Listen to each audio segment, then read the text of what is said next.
Hello student and welcome back team classes channel. आज की इस वीडियो में हम लोग 15 वन वर्ड सब्स्टिट्यूशन देखने वाले हैं जो कि मोस्ट इंपॉर्टेंट है 2021 के बोर्ड एग्जाम के लिए। ठीक है, तो वीडियो को पूरा जरूर देखिएगा। ठीक है, और मैंने होमोफोन्स जो मोस्ट इंपॉर्टेंट होमोफोन्स है उस पर ऑलरेडी वीडियो बना दी है, डिस्क्रिप्शन में लिंक मिल जाएगा, वहां से जाकर जरूर देख लीजिएगा।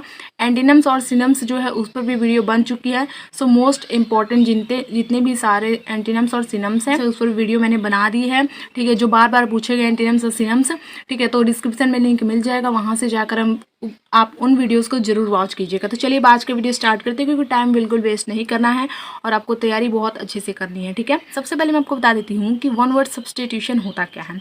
ठीक है, तो शब्दों के समूह के अर्थ को प्रकट करने के लिए एक शब्द का प्रयोग करना वन वर्ड सब्स्टिट्यूशन कहलाता है। जैसे कि मैं आपको एग्जांपल देकर समझा दूँ। मान लीजिए क्वेश्चन मैंने आपके पास लिखा है कि the life history of a man written by himself, यानी कि स्वयं द्वारा लिखे गए, ठीक है, हिमसेल्फ यानी तो है स्वयं द्वारा लिखे गए व्यक्ति का जीवन इतिहास क्या कहलाता है। तो मान लीजिए कि शब्दों का समूह है। ठीक है, ये शब्दों का समूह है, बहुत सारे यहाँ पर शब्द है तो शब्दों का समूह हो गया। तो शब्दों के समूह, ठीक है, शब्दों के समूह के अर्थ को प्रकट करने के लिए एक शब्द का जब प्रयोग करना होता है तो वन वर्ड सब्स्टिट्यूशन कहलाता है। अगर ये शब्दों का जो समूह है ये इतना बड़ा लिखा है, ठीक है, और इसका आंसर मैं बस एक शब्द में दे दूँ, एक वर्ड में दे दूँ, तो ये हमारा वन वर्ड सब्स्टिट्यूशन हो जाएगा। बात समझ में आ गई? ठीक है, तो सबसे फर्स्ट नंबर क्वेश्चन है कि the life history of a man written by himself, यानी कि स्वयं द्वारा लिखे गए व्यक्ति के जीवन का इतिहास क्या कहलाता है। तो क्या कहलाता है? आत्मकथा। ठीक है, आत्मकथा कहलाता है। तो ये तो हिंदी में बात होगी, लेकिन इंग्लिश में अगर वही चीज पूछे एग्जाम में तो आप इंग्लिश में उसी चीज को क्या लिखेंगे? ठीक है, तो लिखेंगे ऑटो बायोग्राफी। ठीक है, the life history of a man written by himself, यानी कि स्वयं द्वारा लिखे गए, ठीक है, स्वयं द्वारा लिखे गए व्यक्ति के जीवन का जो इतिहास है वो ऑटोबायोग्राफी कहलाता है, यानी आत्मकथा कहलाता है। ठीक है, आत्मकथा। मैं यहाँ पर हिंदी लिख देती हूँ। ठीक है, हिंदी लिख दूंगी तो आपको समझ में आ जाएगा। आत्मकथा। वैसे एग्जाम में आप हिंदी मत लिखिएगा, ठीक है, आप इंग्लिश ऑनली लिखिएगा। मैं आपको बस बताने के लिए कि इस वर्ड का मतलब क्या होता है आत्मकथा, इसलिए लिख दे रही हूँ। आप बस एग्जाम में इंग्लिश ही लिख कर आइएगा। सेकंड नंबर क्वेश्चन है कि ये medicine which counteracts the effects of poison, मतलब कि एक दवा जो जहर के प्रभाव को, ठीक है, पॉइजन यानी होता है जहर और इफेक्ट यानी होता है प्रभाव, तो एक दवा जो जहर, ठीक है, पॉइजन यानी जहर के प्रभाव का प्रतिकार करती हो। ठीक है, तो क्या हो जाएगा यहाँ पर? जहर मारने की दवा, यानी कि एंटीडोट। ठीक है, बात समझ में आ गई?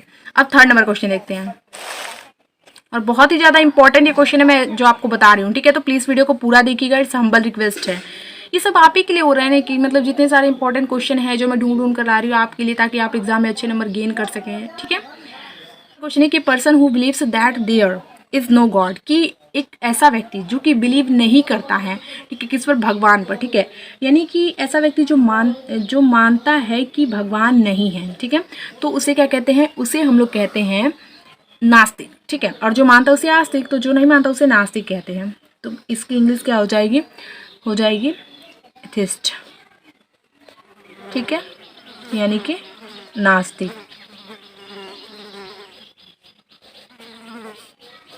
ओके, अब फोर्थ नंबर क्वेश्चन देखते हैं।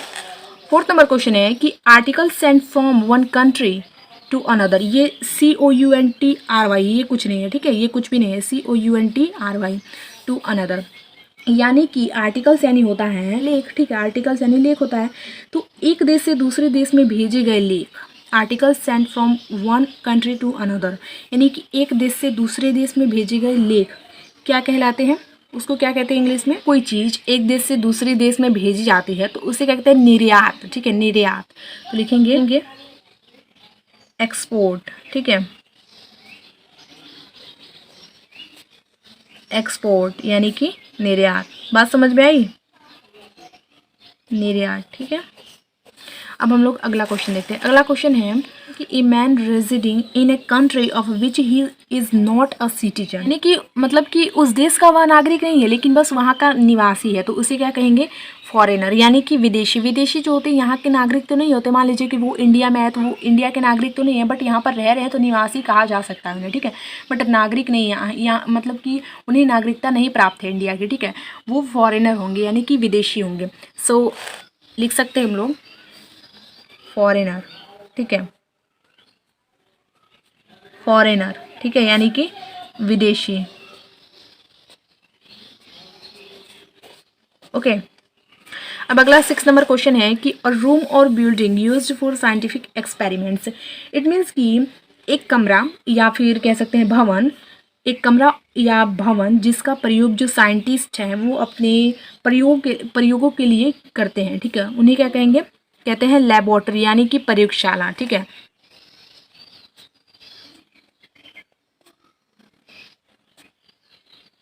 लेबोरेटरी, ठीक है, यानी कि प्रयोगशाला। तो इतना तो आपको पता ही है, लेबोरेटरी, ठीक है। तो लेबोरेटरी, ठीक है।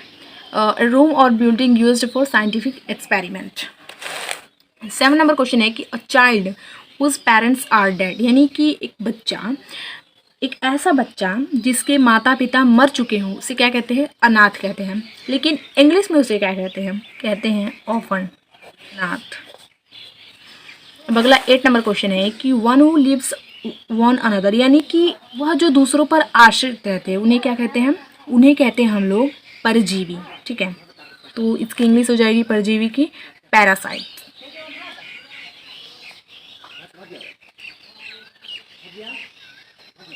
पैरासाइट यानी कि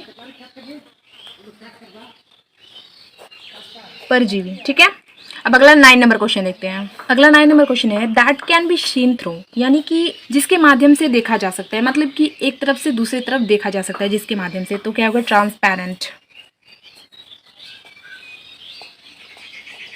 ट्रांसपेरेंट इट मीन्स पारदर्शी, इसका मतलब पारदर्शी, ठीक है। अगला 10 नंबर है कि a man whose wife is dead, यानी कि एक ऐसा आदमी जिसकी पत्नी मर चुकी है उसे क्या कहेंगे? विडो, ठीक है।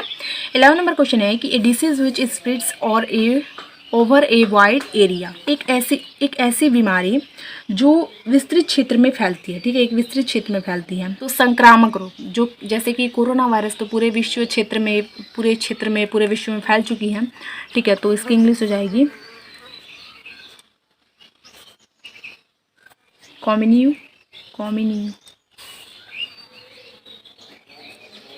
कम्युनिकेबल, ठीक है, संक्रामक रोग। मैं यहाँ पर लिख देती हूँ संक्रामक रोग।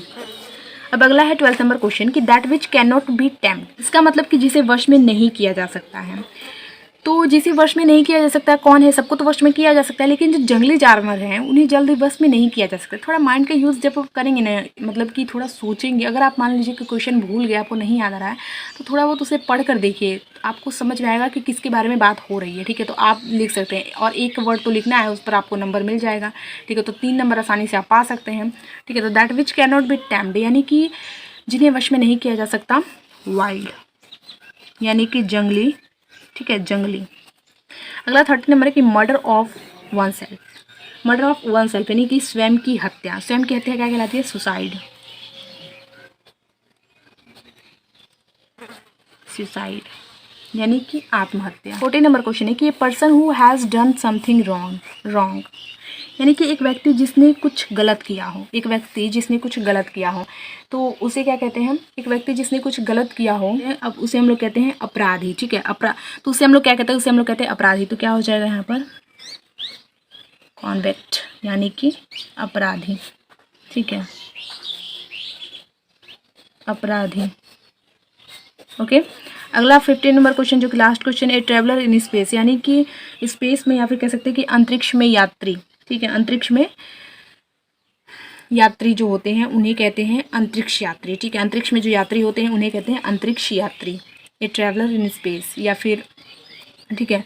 तो हो जाएगी इसकी इंग्लिश एस्ट्रोनॉट, यानी कि अंतरिक्ष यात्री, आप हिंदी मत लिखिएगा एग्जाम में, बस आप इंग्लिश लिखिएगा, ठीक है। तो ये थे 15 क्वेश्चन और काफ़ी मोस्ट इंपॉर्टेंट क्वेश्चन मैंने लिए हैं, ठीक है, 2021 के बोर्ड एग्जाम के लिए, जो कई बार पूछे गए हैं। तो आई होप सो कि आपको अच्छे समझ में आया होगा।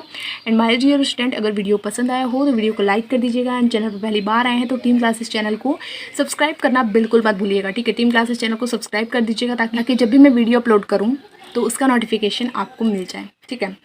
ओके, और कमेंट करके बताइएगा कि आपको वीडियो कैसा लगा। और क्लास 12th के इंग्लिश से रिलेटेड कोई क्वेश्चन पूछना हो तो कमेंट के थ्रू पूछ सकते हैं, ओके। और वीडियो को शेयर जरूर कीजिएगा, ठीक है, और वीडियो को लाइक ज़रूर कीजिएगा, ठीक है। तो मिलते हैं अगले वीडियो में, तब तक के लिए थैंक यू सो मच और अपनी पढ़ाई करते रहिए।